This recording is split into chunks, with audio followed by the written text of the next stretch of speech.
Selamat datang di channel Dengarkan Buku. Ini adalah audiobook The Count of Monte Cristo karya Alexandre Dumas. Bab 28. Daftar Tahanan. Sehari setelah peristiwa yang baru kita gambarkan terjadi di jalan antara Bellegarde dan Beaucaire, seorang pria berusia 30 atau 32 tahun mengenakan jas biru cerah, celana nangkin, dan rompi putih dengan penampilan dan logat khas orang Inggris menghadap wali kota Marseille. "Tuan," katanya, "saya kepala juru tulis firma Thomson and French di Roma. Selama 10 tahun terakhir, kami menjalin hubungan erat dengan firma Morel and Son di Marseille. Kami memiliki piutang sekitar 100.000 franc atas jaminan mereka.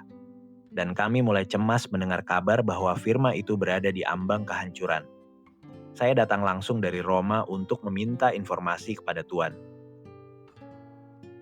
"Tuan," jawab sang wali kota, "saya tahu betul bahwa selama 4 atau 5 tahun terakhir, nasib buruk terus mengejar Tuan Morel. Ia kehilangan 4 atau 5 kapal dan menderita akibat 3 atau 4 kebangkrutan. Namun, saya sendiri, meski juga kreditur senilai 10.000 franc, tak berani memberi informasi soal kondisi keuangannya. Tanyakan pendapat saya sebagai wali kota tentang Tuan Morel, dan saya akan katakan, ia pria paling terhormat. Dan hingga kini selalu memenuhi semua kewajibannya dengan ketepatan luar biasa. Itu saja yang bisa saya katakan. Jika Tuan ingin tahu lebih banyak, silahkan temui Tuan de Beauville, inspektur penjara di nomor 15 Rue de Nouailles. Ia, katanya, memiliki 200.000 franc di tangan Morel. Jika memang ada alasan khawatir, jumlah sebesar itu pasti membuatnya lebih tahu daripada saya." Orang Inggris itu tampak menghargai kehati-hatian ekstrim ini. Ia membungkuk, lalu pergi dengan langkah khas Inggris menuju alamat yang disebutkan. Tuan de Beauville sedang berada di ruang pribadinya. Saat melihat orang Inggris itu, ia tampak terkejut, seolah bukan pertama kalinya mereka bertemu. Namun Tuan de Beauville sedang dalam keputusasaan sedemikian rupa, hingga seluruh pikirannya terserap oleh kekhawatirannya sendiri. Tak menyisakan ruang bagi ingatan atau imajinasi untuk mengenang masa lalu.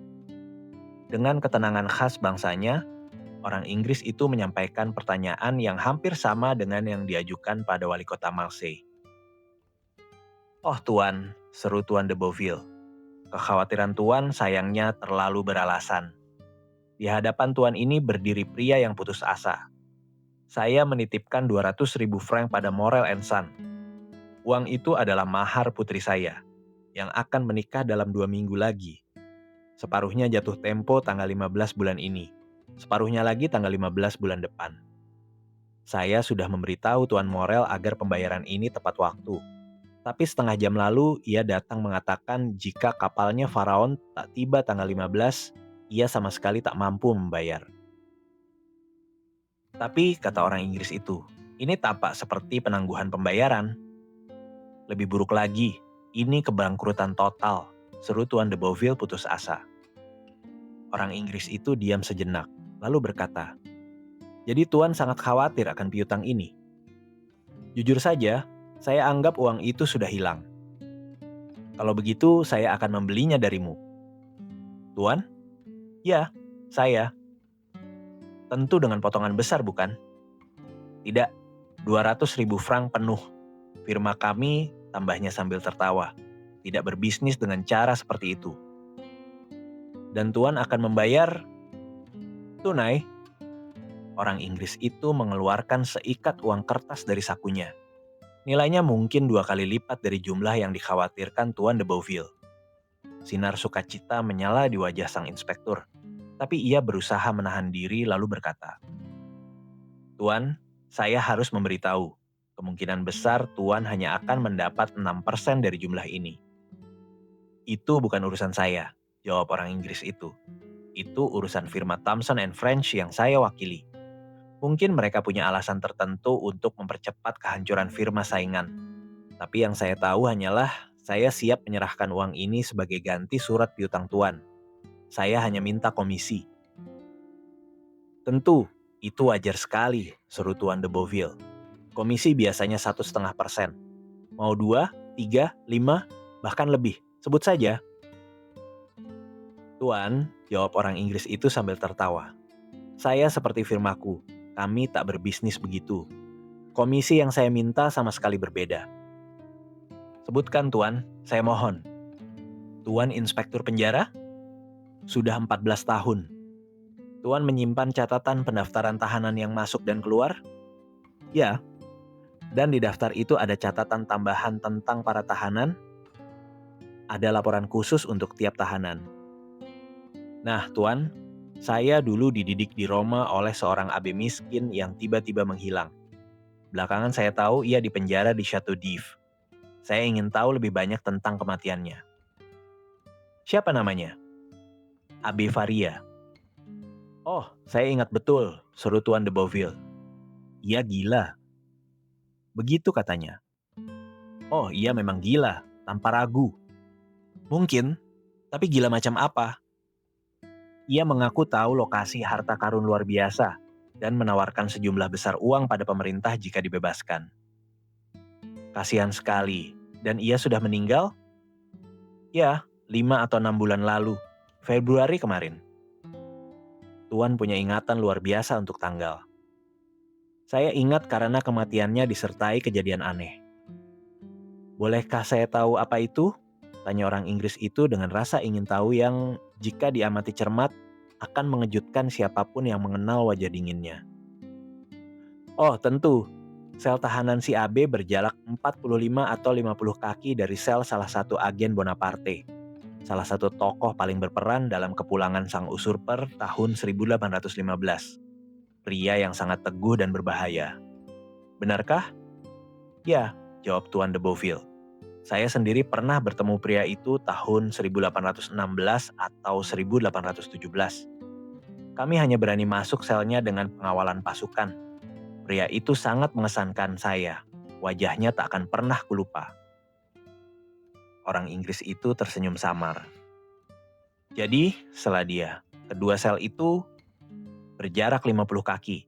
Tapi ternyata Edmond Dantes, nama pria berbahaya itu, Edmond Dantes, rupanya ia berhasil mendapatkan atau membuat alat hingga ditemukan terowongan yang menghubungkan kedua sel itu. Terowongan itu pasti digali untuk kabur. Tentu, tapi sayang, Abe Faria mengalami serangan katalapsi dan meninggal. Itu pasti menggagalkan rencana kabur mereka. Bagi yang mati, ya, jawab Tuan de Beauville. Tapi tidak bagi yang selamat. Justru Dantes melihat cara mempercepat kaburnya. Ia pasti mengira mayat di Chateau d'If dikubur di kuburan biasa. Jadi ia memindahkan jenazah ke selnya, lalu menggantikan mayat itu di dalam karung dan menunggu saat pemakaman. Itu langkah berani dan menunjukkan keberanian luar biasa, komentar orang Inggris itu. Seperti sudah kukatakan, lanjut Tuan de Beauville. Ia pria yang sangat berbahaya. Untungnya dengan tindakannya sendiri, ia membebaskan pemerintah dari kekhawatiran atas dirinya. Bagaimana maksud Tuan? Bagaimana? Apa Tuan tak paham? Tidak. Chateau d'If tak punya kuburan. Mayatnya hanya dilempar ke laut setelah diikatkan peluru meriam 36 pon di kakinya. Lalu, mereka mengikat peluru 36 pon itu di kakinya, lalu melemparkannya ke laut. Sungguh? Ya Tuan, kau bisa bayangkan keterkejutan si pelarian saat tiba-tiba dilempar dari atas karang. Aku ingin sekali melihat wajahnya saat itu. Itu mustahil. Tak apa, jawab Tuan de Beauville yang kini dalam suasana hati sangat baik karena yakin akan mendapat kembali uangnya. Tak apa, aku bisa membayangkannya. Ia tertawa terbahak-bahak. Saya juga, kata orang Inggris itu, dan ia pun tertawa. Tapi tertawa ala Inggris, dari ujung gigi. Jadi, lanjut orang Inggris itu yang lebih dulu menguasai diri. Ia tenggelam. Tentu saja. Jadi gubernur sekaligus menyingkirkan tahanan berbahaya dan yang gila. Persis. Tapi pasti ada dokumen resmi soal itu kan? Tanya orang Inggris itu. Ya tentu, surat kematian resmi. Kau tahu, Keluarga Dantes jika ada pasti ingin tahu apakah ia hidup atau mati. Jadi sekarang jika ada warisan yang bisa diambil, mereka bisa melakukannya dengan tenang. Ia mati tanpa keraguan. Oh ya, dan mereka bisa mendapatkan bukti resmi kapan saja. Baiklah, kata orang Inggris itu. Tapi mari kembali ke daftar tahanan itu. Benar, kisah ini membuat kita lupa. Maafkan saya. Tak perlu minta maaf, kisah ini sangat menarik. Memang, nah, Tuan ingin melihat semua catatan tentang si Abe Malang itu? Ia benar-benar orang yang lembut. Ya Tuan, akan sangat membantu saya. Silakan ke ruang kerja saya tunjukkan. Keduanya pun masuk ke ruang kerja Tuan de Beauville. Semuanya tersusun rapi. Setiap register bernomor. Setiap berkas punya tempatnya. Sang inspektur mempersilakan orang Inggris itu duduk di kursi empuk, lalu meletakkan di hadapannya register dan dokumen tentang Chateau d'If. Memberinya waktu sebanyak yang dibutuhkan untuk memeriksa. Sementara ia sendiri duduk di sudut membaca koran Le Drapeau Blanc. Orang Inggris itu dengan mudah menemukan catatan tentang Abe Faria. Tapi tampaknya kisah yang diceritakan sang inspektur sangat menarik perhatiannya. Karena setelah membaca dokumen pertama, ia langsung membalik-balik halaman hingga menemukan laporan tentang Edmond Dantes. Di sana, ia menemukan segalanya tersusun rapi. Tuduhan, pemeriksaan, petisi moral, dan catatan pinggir Villefort. Dengan tenang ia melipat surat tuduhan itu. Lalu diam-diam memasukkannya ke saku. Ia membaca berita acara pemeriksaan dan lega melihat nama Noirtier tidak disebut. Ia juga membaca petisi tanggal 10 April 1815, di mana Morel, atas saran wakil jaksa, sengaja melebih-lebihkan jasa Dantes pada pihak kekaisaran, karena Napoleon sedang berkuasa. Jasa yang dibuktikan oleh surat keterangan Villefort. Kini ia paham semuanya. Petisi kepada Napoleon yang disembunyikan Villefort itu kini menjadi senjata mengerikan di tangan jaksa kerajaan saat restorasi kedua. Ia tak heran lagi saat menemukan catatan berikut register ditulis dalam kurung di samping nama Dantes. Edmond Dantes, Bonaparte fanatik, ambil bagian aktif dalam kepulangan dari Pulau Elba. Harus ditahan dalam sel isolasi ketat, diawasi ketat. Di bawah garis itu ditulis dengan tangan lain. Lihat catatan di atas, tak ada yang bisa dilakukan. Ia membandingkan tulisan dalam kurung dengan tulisan surat keterangan di bawah petisi Morel, dan menemukan keduanya sama, tulisan Villefort. Adapun catatan tambahan itu, ia paham, mungkin ditulis inspektur lain yang sesaat tertarik pada nasib Dantes, tapi akhirnya menyerah karena tak bisa berbuat apa-apa. Seperti telah kita katakan, sang inspektur demi menjaga kerahasiaan duduk di sudut membaca korannya. Tak ingin mengganggu murid Abe Faria itu dalam penyelidikannya.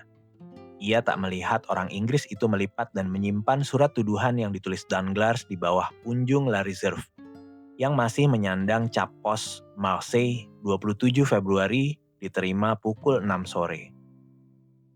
Tapi harus diakui, seandainya ia melihatnya, ia tak akan peduli. Kertas usang itu baginya tak berarti. Tapi 200.000 franc di depan matanya berarti segalanya. Ia tak akan menghalangi apapun yang dilakukan orang Inggris itu, seaneh apapun. Terima kasih, kata orang Inggris itu sambil menutup register dengan bunyi keras. Saya sudah mendapatkan yang saya cari. Kini giliran saya menepati janji. Beri saya surat keterangan piutang sederhana. Nyatakan Tuan telah menerima uang tunai, dan saya akan serahkan uangnya. Ia bangkit, memberikan kursinya pada Tuan Beauville, yang menerimanya tanpa basa-basi. Lalu segera menulis surat keterangan itu, sementara orang Inggris itu menghitung uang kertas di seberang meja.